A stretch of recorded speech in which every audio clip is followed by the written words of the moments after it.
Welcome back. One final point before we go tonight. How to spot a paranoid liberal. They're everywhere these days. It's not too hard. So here we go.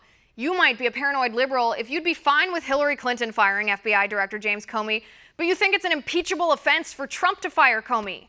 You might be a paranoid liberal if you argue in front of a federal judge that it would have been constitutional for Hillary Clinton to issue Trump's travel ban, but it's not constitutional for Trump to do it. You can't have it both ways. You might be a paranoid liberal if you're still screaming about Trump and Russia, even after Senator Feinstein, Senator Manchin, and James Clapper all said they haven't seen any evidence that Trump colluded with Russia. You might be a paranoid liberal if you think the investigations into Trump are just taking too long and we should just go ahead and impeach him without evidence. Talking to you, Lawrence Tribe. You might be a paranoid liberal if you think it's racist to check IDs at the ballot box, but you don't think it's racist and insulting to insinuate black people can't obtain government IDs to vote. You might be a paranoid liberal if you cry foul about a border wall, but didn't stand up for the 6-year-old boy who was run down by a drunken illegal immigrant who'd been deported 15 times, and every time came back through our porous border.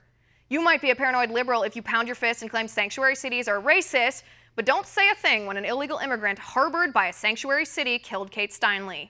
You might be a paranoid liberal if you accuse the president of being a pathological liar, but claim Republicans want to make rape a pre-existing condition. That is a horrible lie. You might be a paranoid liberal if your party leaders include a black nationalist, anti-Semite sympathizer, a pro-abortion Planned Parenthood groupie, a crook, a socialist, and 2 women who helped rig the Democratic primary and helped Hillary cheat in the debate. But then you complain about the character of Donald Trump. You might be a paranoid liberal if you claim to stand up for women's health, but ignore the 500,000 unborn women who are aborted every year. You might be a paranoid liberal if you claim erroneously that Trump is a fascist, but you were glad Ann Coulter couldn't speak at UC Berkeley due to threats because that wasn't about free speech, that was about hate speech.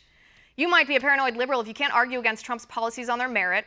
Instead, you accuse everybody you disagree with of racism, sexism, bigotry, misogyny, xenophobia, homophobia, transphobia, insanity, fascism, Nazism, lying, cheating, and corruption. If you defend Obamacare, ignore Iran's nuclear development, like high taxes, march around in offensive pink hats, but also demand respect, all the while you actually voted for Hillary Clinton, you might be a paranoid liberal.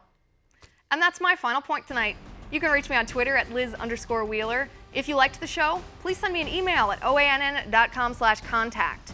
In the meantime, catch us here tomorrow at 9 p.m. Eastern, and until then, have a good night.